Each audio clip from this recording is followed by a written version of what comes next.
Construire son habitat, une volonté partagée par beaucoup, mais sait-on vraiment comment s'y prendre?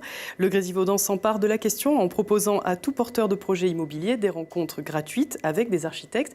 On détaille tout cela tout de suite avec mes invités.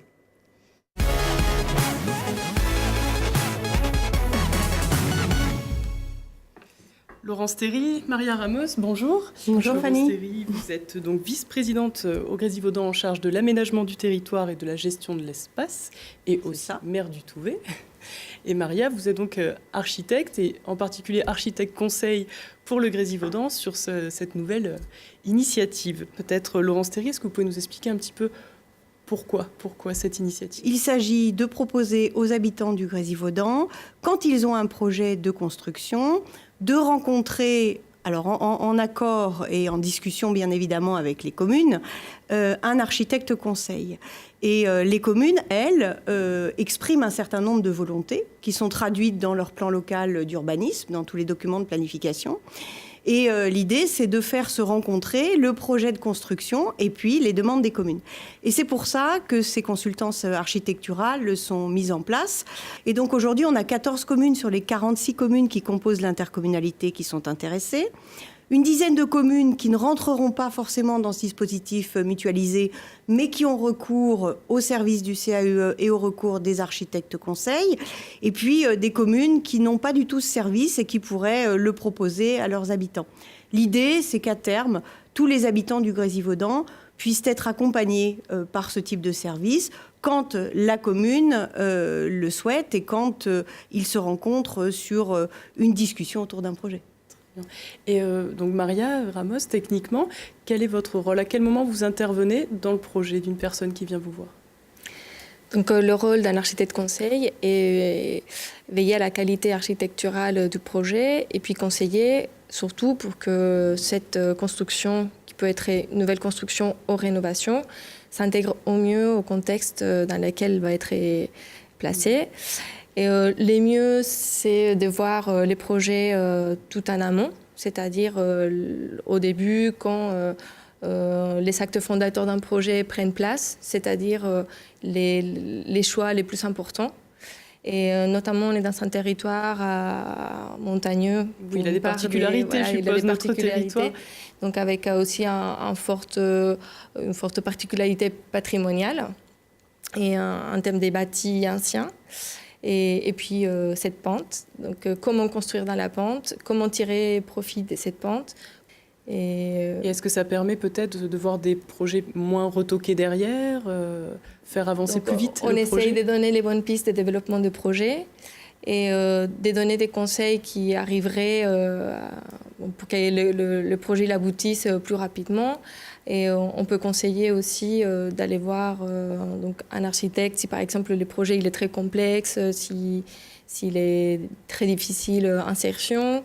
Et puis on donne des conseils du point de vue administratif pour que ça puisse se dérouler beaucoup plus vite. Et puis des conseils sur tout ce qui sont pour les aides qu'il pourra avoir, notamment pour la rénovation, pour la transition énergétique. Et donc, si on revient vraiment aux consultances, comment ça se passe? Qui peut y aller et comment? Alors, on a, du côté de la communauté de communes, on a recruté, on a fait ça très sérieusement, on a fait un jury avec des maires, des vice-présidents qui étaient intéressés au sujet. Et on a recruté 2 architectes conseils, donc Maria Ramos qui est là, et Elsa Martin. Et on a souhaité leur confier des périmètres géographiques, c'est-à-dire qu'elles vont intervenir systématiquement l'une et l'autre sur des périmètres géographiques qui sont définis. C'est important parce que pour travailler sur la consultance architecturale, il faut bien connaître les documents d'urbanisme de la commune. Il faut qu'il y ait une vision et du territoire et de la traduction de la volonté des élus dans les documents d'urbanisme, donc bien connaître les PLU et les documents qui peuvent encore exister, mais à terme, on sera vraiment sur des plans locaux d'urbanisme. Donc, une fois qu'on a dit ça, on a finalement un architecte qui va s'occuper plus des zones de plaine, je fais court, et une autre plus des zones de montagne. Concrètement, vous êtes ce qu'on appelle avec ce terme barbare un pétitionnaire, donc un habitant qui veut construire. Vous allez voir votre commune, rien ne change. Vous discutez avec le service urbanisme, le maire, enfin ça dépend de la façon dont sont organisées les communes. Vous discutez de votre projet et à ce moment-là, il semble qu'il y ait des questions, des interrogations, des pistes d'amélioration. Et du coup, on vous propose, et c'est la commune qui vous le propose, d'accéder à une consultance architecturale.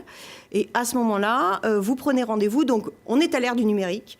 Donc, on traite tout sous forme d'un agenda partagé, un agenda électronique, auquel ont accès la communauté de communes, la commune et les architectes conseils. Et 48 heures à l'avance, vous pouvez obtenir un rendez-vous en consultance architecturale. Voilà.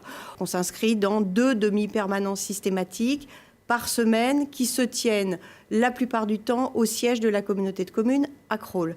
Mais si on a besoin, et ça arrive assez souvent, d'aller sur les sites pour visualiser, parce qu'entre un dessin, c'est pas moi qui le dirais, plus l'architecte, mais un dessin, un croquis sur un papier, et puis la réalité, donner à voir en fait ce qui pourrait être construit, c'est important de se trouver sur les sites. Donc on a aussi prévu ce cas de figure-là. Ils peuvent être amenés à se déplacer. Oui. Enfin, oui. Nous pouvons faire la consultance sur site, notamment donc un site en pente, un site où l'accès serait difficile, et où on aurait des enjeux un peu particuliers. Et donc une visite sur site, elle est vivement recommandée. Et vous avez déjà reçu vos premières visites? Oui, nous avons déjà fait des consultances pour Sainte-Agnès et pour Laval.